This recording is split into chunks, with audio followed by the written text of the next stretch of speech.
Sahabat Fresh Juice dimanapun Anda berada, sesaat lagi kita akan mendengarkan Fresh Juice 18 April 2022 bersama Bapak Reynold Vincent dari Yogyakarta.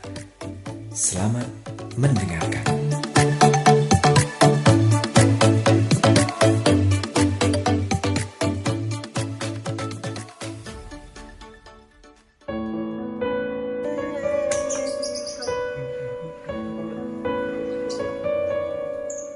Shalom para sahabat Fresh Juice, Ibu Bapak sekalian yang terkasih dalam Kristus. Selamat Paskah dan berkah dalam. Kembali saya Reynold Vincent dari Yogyakarta, dari Paroki Keluarga Kudus Banteng, mengudara menemani Anda sekalian untuk merenungkan bacaan Injil pada hari ini. Hari ini istimewa, ada tamu kecil ini, anabul saya, ya namanya Ciko, baru umur 8 bulan dia. Ya, main sana saya. Ya, di tempat indah ini, rumah dari Ibu Maya, seorang hamba Tuhan dan Ketua Paguyuban Gemar Berbusana Nusantara, Daerah Istimewa Yogyakarta. Kita akan merenungkan bacaan Injil yang sangat memberkati, yang akan dibawakan oleh mama saya. Pembacaan dari Injil Matius bab 28 ayat 8 sampai dengan 15.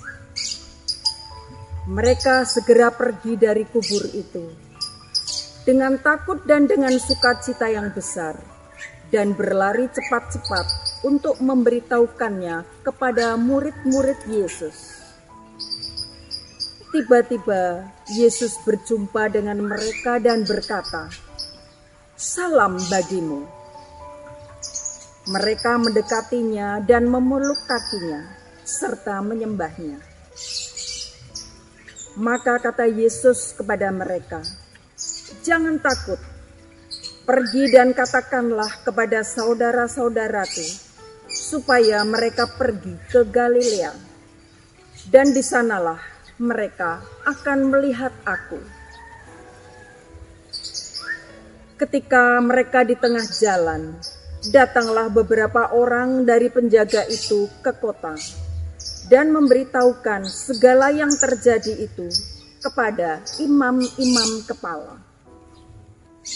Dan sesudah berunding dengan tua-tua, mereka mengambil keputusan lalu memberikan sejumlah besar uang kepada serdadu-serdadu itu dan berkata, "Kamu harus mengatakan bahwa murid-muridnya datang malam-malam dan mencurinya ketika kamu sedang tidur.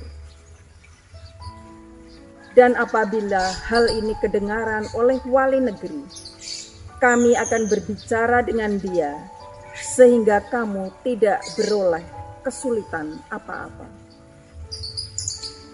Mereka menerima uang itu dan berbuat seperti yang dipesankan kepada mereka. Dan cerita ini tersiar di antara orang Yahudi sampai sekarang ini. Demikianlah Injil Tuhan. Terpujilah Kristus. Ya, makasih Mas. Ketika kita kangen sama seseorang, pastilah ada harapan untuk bertemu dengannya.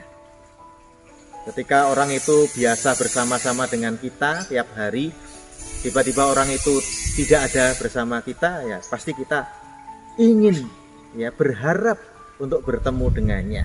Sama dengan para murid ketika Yesus wafat dikubur, ya selama 3 hari, di hari ketiga bangkit. Sebelum Yesus bangkit, mereka itu merasa gelisah, merasa takut, ya dan merasa rindu, ada harapan untuk bertemu Yesus lagi. Makanya mereka ke kuburan Yesus untuk tadinya maunya berziarah, tapi tiba-tiba Yesus menampakkan diri pada mereka dengan mengatakan, "Salam bagimu." Itulah shalom. Ya, shalom aleichem.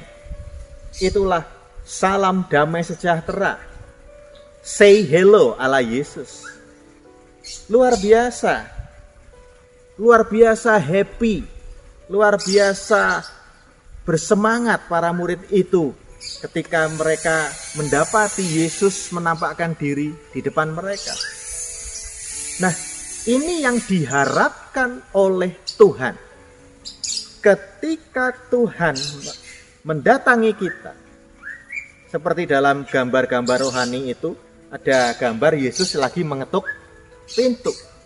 Yesus mendatangi rumah kita, Yesus mendatangi hati kita, mendatangi diri kita. Mau nggak kita membukakan pintu seperti tadi itu?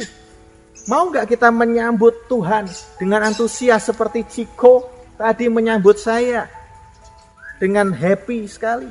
Itu yang diharapkan Tuhan, itu ekspektasi Tuhan dari kita. Bukan seperti reaksi para penjaga tadi. Para penjaga tadi sudah benar-benar melihat ada malaikat, ya, malaikat yang bersinar terang, tapi mereka lebih memilih menuju kegelapan daripada mengikuti terang. Mereka lebih memilih disuap untuk menyebarkan hoak. Enggak, Yesus enggak bangkit. Para murid yang mencuri jasad Yesus. Jangan seperti itu. Itu bukan ekspektasi Tuhan, tapi itu ekspektasi setan. Maka dari itu, para sahabat sekalian, mari ya, kita harus waspada betul. Jangan sampai kerinduan kita untuk bertemu dengan Tuhan diganggu, diinterupsi oleh kerinduan setan untuk menarik kita ke dalam kegelapan. Maka ada 3 cara supaya kita bisa mendekatkan diri, merindukan Tuhan lagi. Yang pertama, kita memutar memori kita. Berapa kali Tuhan sudah menolong saya? Tiap hari pasti. Kalau kita hitung itu tidak mampu, tidak sanggup kita menghitung pertolongan Tuhan kepada kita. Tolong jadikan, ya, mari kita jadikan memori pertolongan Tuhan itu, ya, untuk menumbuhkan awareness atau kesadaran dalam diri kita bahwa ya, kita perlu Tuhan. Ya, kita harus tiap detik bahkan bersama Tuhan, menggandeng tangan kasih Tuhan. Karena tanpa Tuhan kita tidak bisa apa-apa. Hal sekecil apapun sampai hal yang besar-besar, Tuhan harus kita libatkan. Itu yang pertama. Yang kedua, melalui Ekaristi. Ekaristi sebelum pandemi, ya, mungkin bagi sebagian di antara kita biasa-biasa saja. Ekaristi hanya kegiatan rutin biasa, tiap minggu ke gereja, bahkan ada yang misa harian.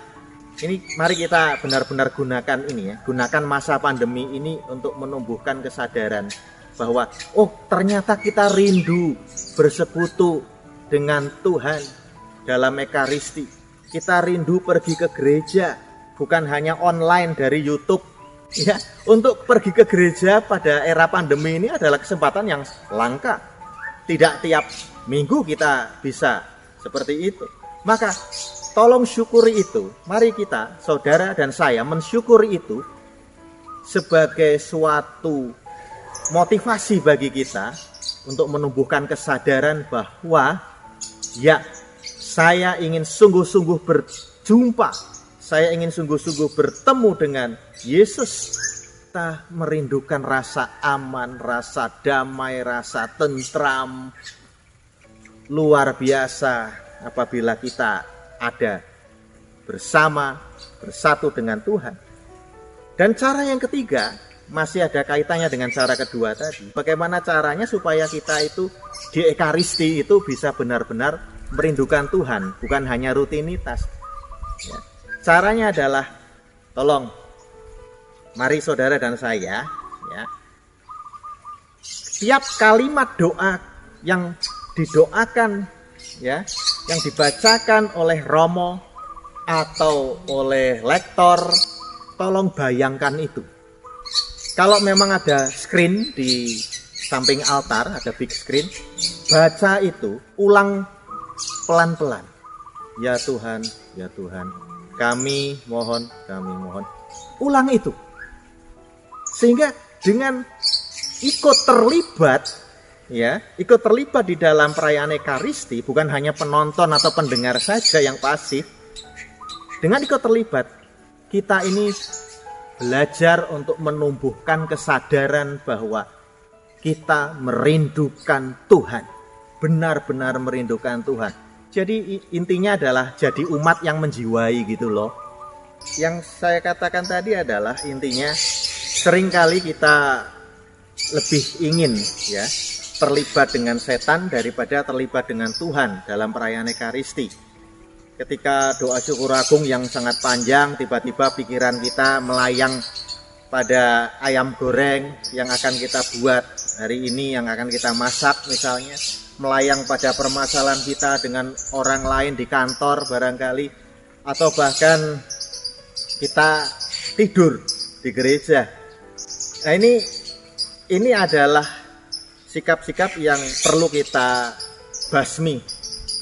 Maaf saya katakan agak keras, basmi. Karena perjumpaan dengan Tuhan itu nggak main-main.